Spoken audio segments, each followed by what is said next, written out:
Welcome to patriarchy.com, where we help you become a more virtuous leader for your family.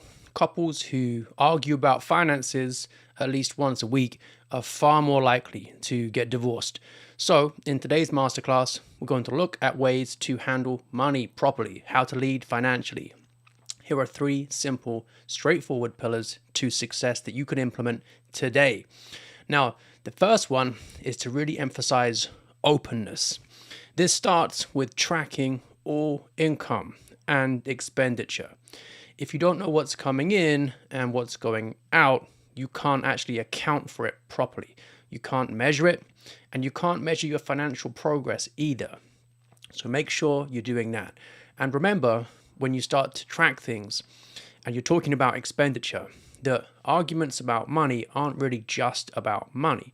They're about priorities and what people value. Money talks, as the saying goes, and it's talking to the both of you about how compatible or incompatible your current priorities are. So, like all conflict in marriage, conflict over money can actually be an opportunity to clarify things and bring you closer together. Instead of being irritated and blaming her and accusing her about her spending, instead be inquisitive, say how it makes you feel, and then drill down to find out why she's spending in this way. What's she really trying to purchase? What sort of feeling is she after, and why? And then see how you can bring about that desired result, that feeling, through a way you can actually afford. Now, the next thing is, after you've got a clear idea of what's coming in and what's going out through your tracking, you also want to make sure that you list out all the high interest debts that you have. I'm saying this because sometimes, sadly, spouses keep debt secret from each other, thinking that's going to avoid having a hard conversation. But of course, it just gets worse because the interest on that debt piles up, and then disaster can easily strike. So make sure that part of openness is figuring out who's got what debts and what the interest on them are. And then you can make a plan to actually attack the debt with the highest interest first. Always do that, because that's what's costing you the most money.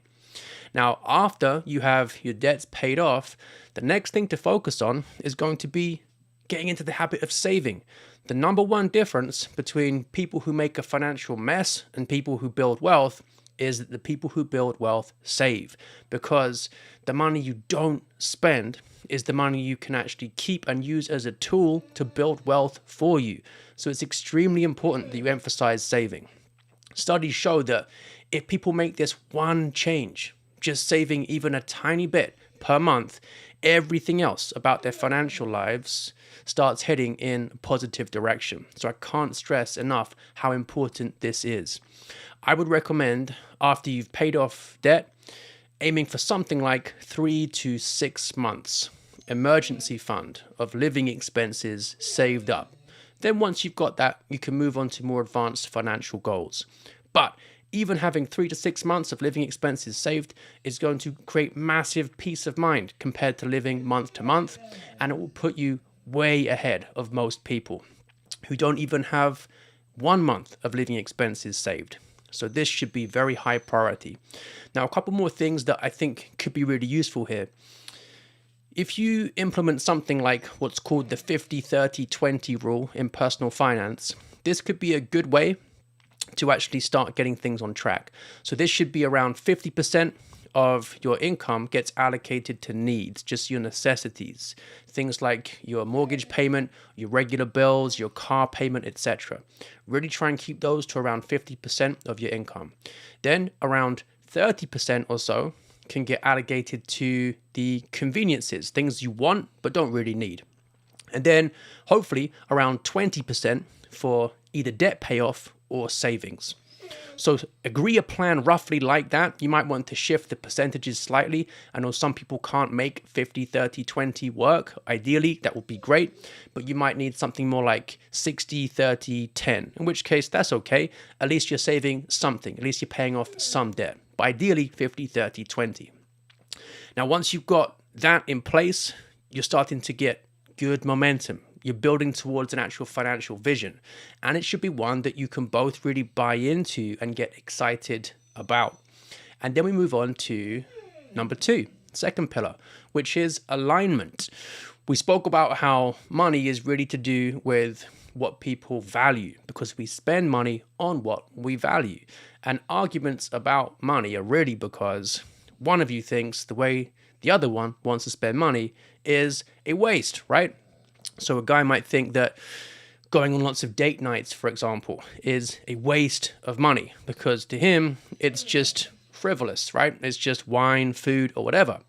But he's made the mistake of not connecting with how his wife sees it, because for her, it's not just about the wine, the food, or the restaurant, whatever. It's actually about the emotional connection. It's about the memories, and it's about what they are building through the regularity of the date nights. Now, if the guy can see it that way, he'll realize this is actually an investment in his marriage. It's not money down the drain. It's actually a great use of his money, assuming he cares about these things. He just hasn't thought about it that way before. So you can actually get into alignment through having the conversations you've been avoiding. Now, big part of alignment is actually having goals that you can actually both look at and say that you want to work towards. Now, just think what your shared aspirations are. Where do you want to get to in your financial future? Could it be buying a home or paying a home off? Could it be saving for the future for particular goals that you've got? Maybe you want to go traveling, or maybe you want to become financially free at a relatively early age, and you really want to make your money work for you to make that happen. So what are her dreams financially? What are yours? Talk them through and see where you can get into alignment on this. That might be a hard conversation you have to have because perhaps initially you're out of alignment, but avoiding it is going to make it even worse. Now, once you have figured out what those goals are and you have a plan involving your savings, your investments, etc. to get towards it, make sure that you speak to a financial professional just to make sure that you haven't missed anything important, and think about roughly how long it's going to take you to get you there.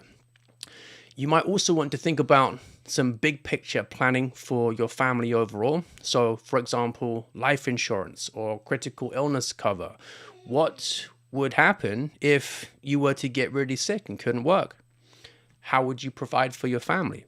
What if you get hit by a truck and you die? What next? So a big part of being the provider is actually providing even after you are gone. And this is an area that a lot of guys neglect. So look into that. Hope for the best, obviously, but prepare for the worst. Like we've said in other masterclass sessions, a man without a plan is not a man. The reason this is really important is it also gives your wife a sense of security. So even if the worst happens, there's still that safety net there. You have the plan in place. And don't be afraid to talk this through with her, because if she feels like that money is wasted and it should be spent on enjoying fun things right now, you got to think in terms of big picture. What are your real priorities? You have to set something aside for this. Find some policies that you can afford reasonably, given what your other goals are as well.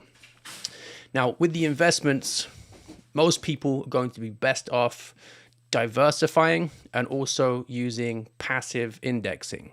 So in the long run, what matters most is time in the market rather than timing the market. And you don't need to be an expert to start investing. Just passive index funds that you don't have to pay high fees to have managed. This is the best way to get into it for most people. So I'd highly recommend looking into those first. Above all, though, don't invest in anything that you don't understand, right? I'll repeat that. Don't invest in anything that you don't understand. So we've covered the importance of openness and also alignment. And there is a third pillar that I think is especially important too. And this is really thinking about what kind of legacy you want to leave and why. Now, you might have heard the phrase SMART goals before, and this is a great way to make sure that you can actually measure your progress properly and also hold yourself accountable too. So SMART stands for specific, measurable, achievable, relevant, and time-bound goals. The reason that's important is it really helps to improve motivation, mainly because you can see yourself making really clear progress towards the outcome that you want.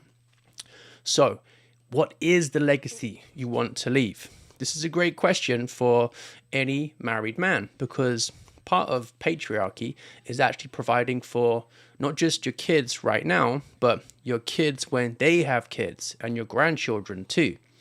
This is the great thing about building wealth. It enables you to help people out further down the line in the generations. So what are your goals here? How long do you want to work for? What kind of income do you want to have in retirement? How much do you want to be able to help out your kids when they're having kids too? And so on and so on. So put all those priorities into place within a set of SMART goals.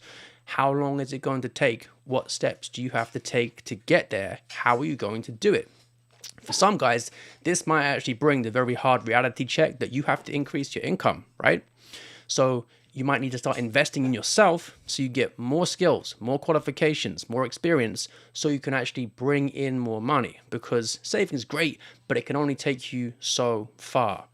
The guy who, instead of saving a couple of $100s a month, spends that couple of $100s a month on leveling up his skills so he becomes more valuable and then can increase his income by $100,000 a year, for example. Obviously, that's a great ROI compared to just saving his money. So if you find that your goals aren't achievable, right? They don't fit within that SMART framework because the achievable just isn't possible given your current skill set. You got to have a look at how you could get that amount to make it happen instead. You can also involve your kids in what you were doing. So start to talk to them about the importance of saving. Really try to get them addicted to saving if you can. And then be clear with them, just like you were clear with each other, about what you're spending and why, and how it fits into the big scheme of things. There's a lot of people who could have avoided some terrible financial messes that they got themselves into if their parents had actually clarified things about compound interest to them, for example, because ultimately it's going to pay you or you're going to pay it, right? There's no escaping it. It's a big feature of the world of money. So teach your kids about that early. Show them what the impact of just investing in some passive index funds relatively early in life could be for them over the decades. Teach them how to make their money work for them, and explain that the number one difference between people who build wealth and people who don't is saving and investing. Now, don't get complacent as well. You need to make sure that you are always improving your financial literacy, and you should do this as a couple so that not only you can make smarter financial decisions, but your wife can as well. And like all areas of learning that you might pursue together, this is a great way for you to show that you really care about developing her. And it's another way for you to show that she is cherished too. So don't underestimate the importance of this. So we've had a look at the 3 pillars that I think are really important here.